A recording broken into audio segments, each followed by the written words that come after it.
So let me ask you, and this will be the final question before then I guess just tell everybody how to find you if they want to join your group. Oh, can you see me still? Yep. Okay. So what's the most important thing you've ever learned? The most important thing I have ever learned started with learning the meaning of my name. Chikara means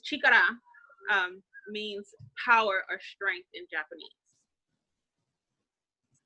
And even though I was raised very Christian, I was also raised to believe, and there's also a book by that title, by the way. Okay. I am the source of power. You are the source of power. Everything comes from us. We ask the ancestors for help to boost, right? We do our rituals and everything. But at the end of the day, we live here earthbound. This is where our bodies and our souls are. We have the ultimate power. They dead already. They are right. We are the source of power. We feed them so that they don't draw on us and make us tired. Get this energy from this meal and this energy I put into preparing this meal and this food and this offering for you. From this flame and this candle, from the smoke of this incense or this resin, right? Or this powder I burned on a coal. Get your power from there, because I understand I'm the source, because I'm the one that lives here. Yeah. And when you understand you have the power, baby, it opens up some things and it eliminates that fear. People tell me, oh, you're brave. Not necessarily. Brave that you're afraid and then you take the risk anyway. Right. That's what bravery or courage is. It's being afraid or feeling threatened and continuing to move. I don't feel threatened. I'm not afraid. That's what peace is. Yeah. That's what having joy is, even though you're not happy. Because people think they need to feel happy all the time. No, but having joy means that you could recognize what is upsetting you or what is making you feel some type of way, and understanding you have the tools to cope. That's joy. Absolutely. And I learned that from my Christian mama. Amen. True. You know? Yeah. But that's real. Being happy is unrealistic. Right. Being happy, it's fake. You're happy at a birthday party. You're happy looking at, you know what I mean? Because your baby did something funny and you laughing. That's happy, but that's temporary. But having inner peace and having joy, that's another thing, baby. Because that means you understand no matter what happens to you, you will always be okay. Always. What's wrong with you? I'll be okay. That's always. I'll be okay. Meaning, no, I'm not necessarily okay in this particular moment, but I understand I have tools to be okay.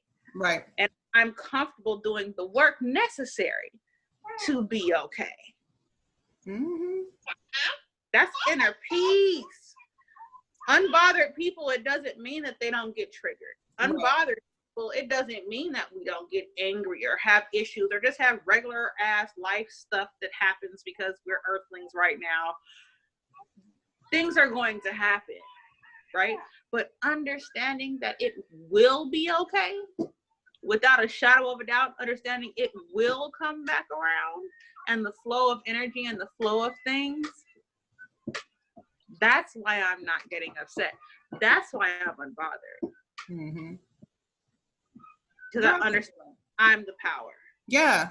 And I think that is really like over the last, I think I talked to you about shadow work in April of 2019. Girl, I was going through it. Well, I was growing through it. But I finally figured that out. Like, first of all, it's all okay.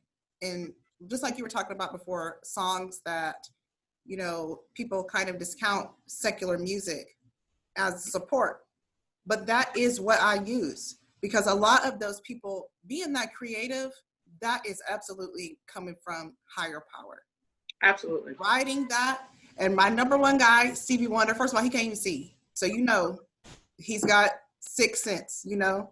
So I listen to him sing and I listen to his words. And my song right now, my go-to is Don't You Worry About a Thing. Because if I am anywhere and I'm like, shit, I'm like, don't you worry about a thing. Because there's nothing to worry about.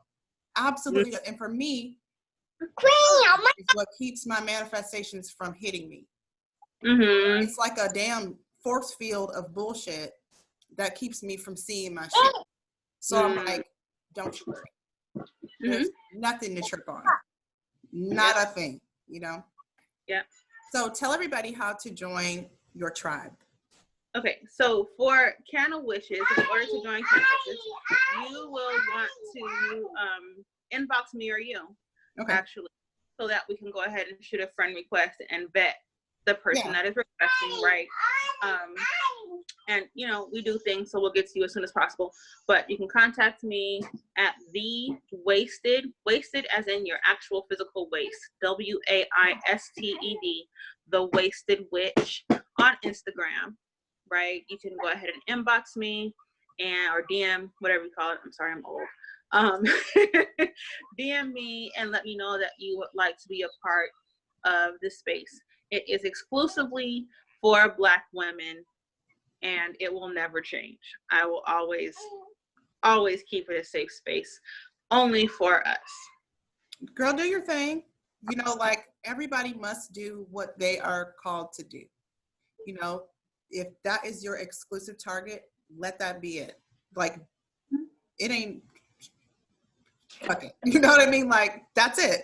Because we all know that, like, we've seen a lot of those groups where some Wicca practitioners and, you know, some other ladies, white women join, and then they become, you already know, most of the time whenever they enter a space, they want to take over, and that's just not what's happening there. So absolutely respect. We'll never censor white people. We'll never censor males. It's something that is just for us. We live in a patriarchy. You know, we live in a white world, and it's important that we have a space that is only for us, that they cannot come into. Yeah. There's no way around that. There's no way, and it's important that we have it, and I'll make sure that I maintain it for us. Absolutely.